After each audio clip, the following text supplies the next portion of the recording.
Hello everyone. तो आज हम करने जा रहे हैं जीएफजी का पीओटीडी लुक एंड सेव पैटर्न। ये क्वेश्चन मीडियम मार्क्ड है, तो let's dive into the question.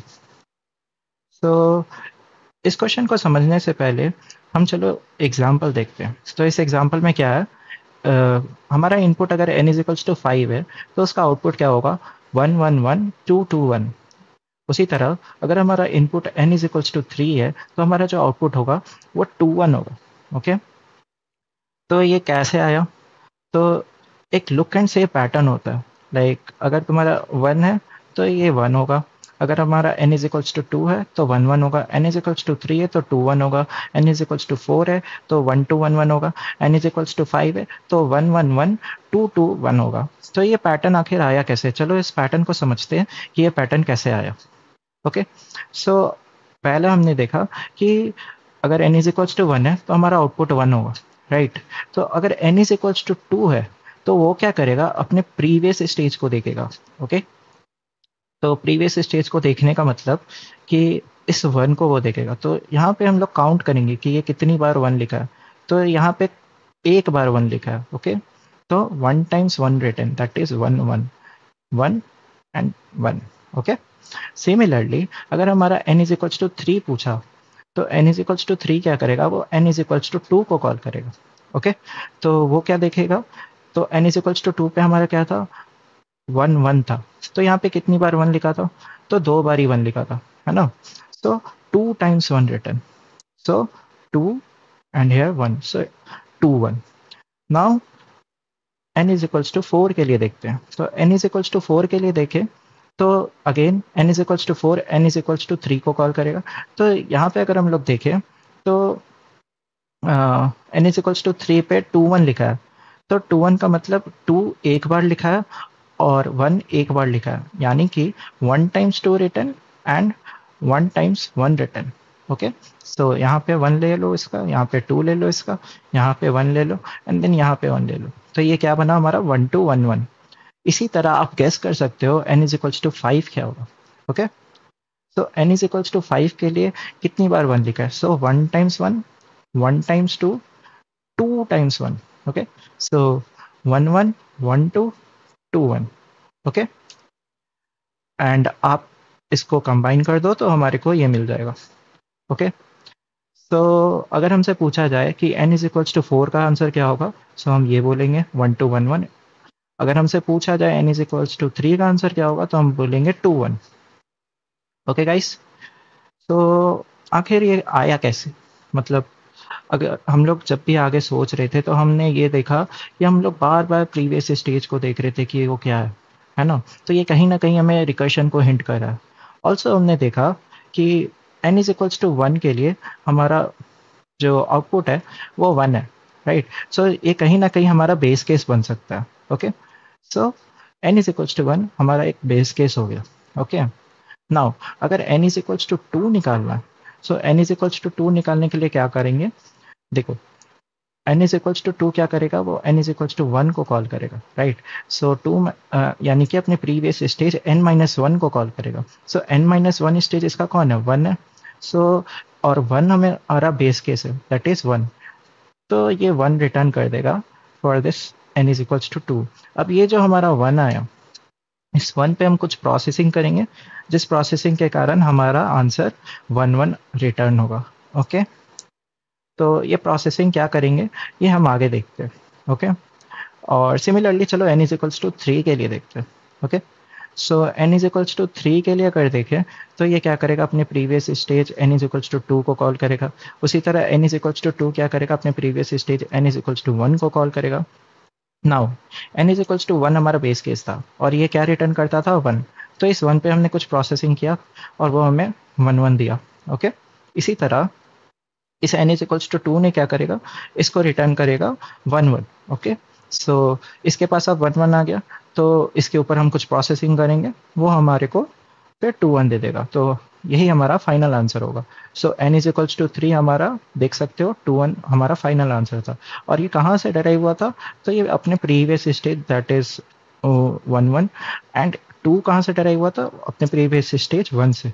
अब ये प्रोसेसिंग क्या है, तो चलो अब देखते हैं ये प्रोसेसिंग कैसे कर सकते हैं। ओके, तो चलो इसी के लिए देखते हैं, like n is equals to 3 के लिए। तो ये किस स्टेज से डराइव हुआ था? 1 1 से।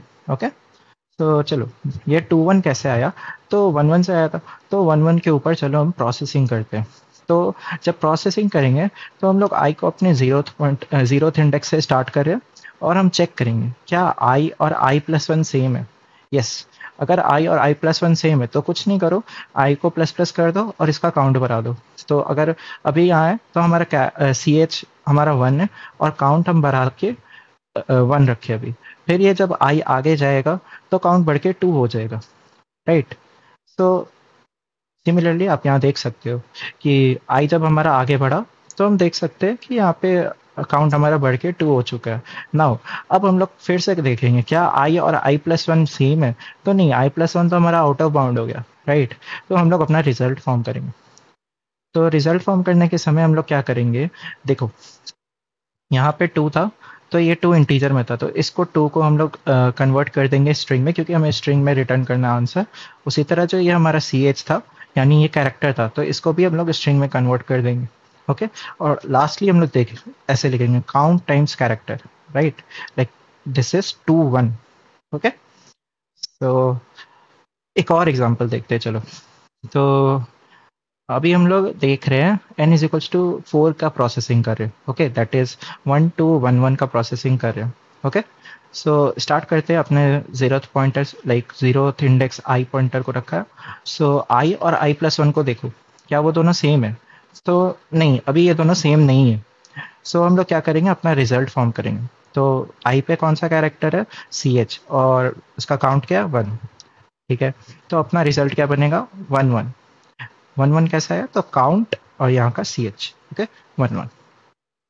नेक्स्ट आई हमारा आगे बढ़ेगा, तो क्या आई और आई प्लस वन सेम है? सो नहीं, आई और आई प्लस वन सेम नहीं है।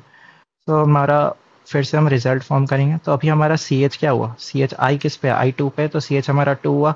काउंट हमारा भी 2 का काउंट कितना रहा? 1 ही रहा। सो हम प्रीवियस स्टेज में हमारा ऑलरेडी 1 1 स्टोर था। नाउ हमने क्या किया? यहाँ का काउंट लिया, तो यहाँ 1 आया, और यहाँ का सी एच लिया, यहाँ 2 आया। ओके, एंड देन हमने रिजल्ट को यहाँ फॉर्म किया। नाउ आई आगे बढ़ेगा, आई आगे बढ़ा, सो हमारा क्या बनेगा? C H is equals to 1 and count is equals to 1। तो क्या आई और आई प्लस वन सेम है? तो यस, यहाँ पे आई और आई प्लस वन हमारा सेम है। तो हम क्या करेंगे? सिंपली काउंट को प्लस प्लस कर देंगे और आई को प्लस प्लस कर देंगे। नाउ काउंट हमारा प्लस प्लस होके 2 बन गया, और आई हमारा यहाँ आ गया। नाउ हम लोग चेक करेंगे क्या आई और आई प्लस वन सेम है? सो नहीं, आई हमारा आउट ऑफ बाउंड हो गया। तो हम अपना रिजल्ट फॉर्म करेंगे। तो रिजल्ट में ऑलरेडी पहले ये स्टोर था, देन हमने काउंट को यहाँ लिया और सी एच को यहाँ लिया, और ये हमारा फाइनल स्ट्रिंग रेडी है आफ्टर प्रोसेसिंग। तो यहाँ देख सकते हो हमने 4 का प्रोसेसिंग किया था और हमने 5 को डेराइव कर लिया। ओके, तो आई होप आपको हमारा इंट्यूशन समझ आया होगा। तो चलो let's try to code it. Okay guys, तो चलो हम अपने अप्रोच को कोड करते हैं। ओके, सो पहले क्या करते हैं? हमारा जो बेस केस था, that is n is equals to 1। तो इसमें क्या करेंगे? हम अपना डायरेक्टली रिटर्न 1 लिख सकते हैं, है ना? नाउ नेक्स्ट क्या करते थे? नेक्स्ट हम लोग क्या करते थे कि अपना से नाम का स्ट्रिंग बनाते थे, जिसमें वो अपने प्रीवियस स्टेज वाले को कॉल करता था, राइट? तो इसी फंक्शन को ऊपर से हमने कॉपी कर लिया और यहाँ पे अपना n-1 के लिए उसको कॉल कर दिया। ठीक है, सो n-1 के लिए कॉल कर दिया ना। उसके बाद क्या होता था? लाइक अगर तुम देखो, तो अगर n इज इक्वल्स टू 3 के लिए निकाल रहे हो, तो वो अपने प्रीवियस स्टेज को कॉल किया, फिर वो अपने प्रीवियस स्टेज को कॉल किया, फिर क्या करते थे? प्रोसेसिंग, है ना? तो चलो प्रोसेसिंग करते हैं। तो यहाँ से हमारा अपना प्रोसेसिंग का काम स्टार्ट होगा। ओके, तो प्रोसेसिंग के लिए सबसे पहले क्या करो? हम जिसमें भी अपना रिजल्ट बनाएंगे, तो उस रिजल्ट को एक इनिशियलाइज कर देते हैं पहले एम्प्टी स्ट्रिंग्स। ओके, नाउ चलो हम एक एग्जांपल ही लेके चलते हैं, लाइक ये वाला एग्जांपल लेके चलते हैं। तो पहले हम क्या करते थे? सी एच एंड काउंट को निकालते थे, राइट? सो सी एच कैसे निकलेगा? जो से ऑफ आई पे प्रेजेंट है, और काउंट को डायरेक्टली तुम इनिशियलाइज कर दो 1 से।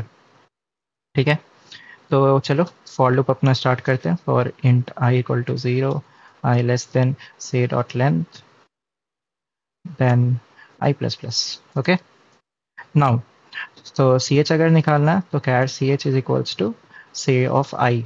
ओके, नाउ नेक्स्ट तुम्हारे को क्या था, काउंट निकालना था. तो int count is equals to 1 से इनिशियलाइज कर दिया. ओके, नाउ नेक्स्ट हम क्या करते थे, नेक्स्ट हम चेक करते थे क्या वो आई और आई प्लस वन सेम है.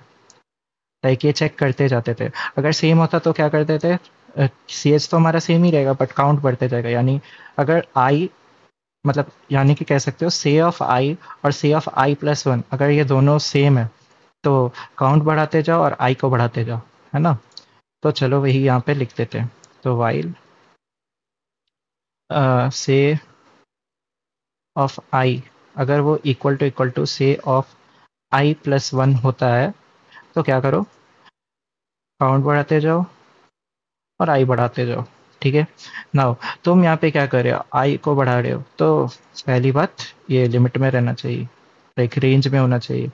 यानी कि एस डॉट लेंथ सिमिलरली से डॉट लेंथ सिमिलरली यहाँ पे देख रहे हो कि ये आई प्लस वन लाइक आई भी रेंज में होना चाहिए और आई प्लस वन भी रेंज में होना चाहिए, इसीलिए यहाँ पे एक माइनस वन लगा दो. ठीक है, तो ऐसा जब कर दोगे तो हमें पता चलेगा उसका एक्चुअल काउंट क्या है उस कैरेक्टर का. ओके, नाउ अगर हमारा यहाँ पे जैसे सेम नहीं होता था तो हम क्या करते थे, अपना रिजल्ट फॉर्म करते थे, है ना. तो रिजल्ट कैसे फॉर्म करते थे, तो रिजल्ट फॉर्म कुछ इस तरह करते थे, राइट. सो चलो अपना रिजल्ट लिखते हैं अब. तो result is equals to result plus is equals to जो प्रीवियस वाले में भी था उसको भी स्टोर करते जाओगे ना, string and count plus string. ये सी प्लस प्लस में आप डायरेक्टली ऐसे फंक्शन है हमारा जिससे आप डायरेक्टली कन्वर्ट कर सकते हो. Now I think we are good to go. At last you can directly return the result after this for loop. Okay,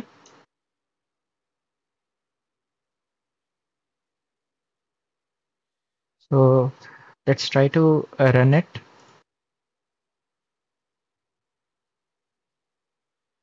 So we have passed the example test case. Let's try to submit it. So we have passed all the test cases. So this question is now solved. Thank you so much for watching. If you guys have any doubt, you can raise it in the comment section. I'll try to help you out. Thank you so much.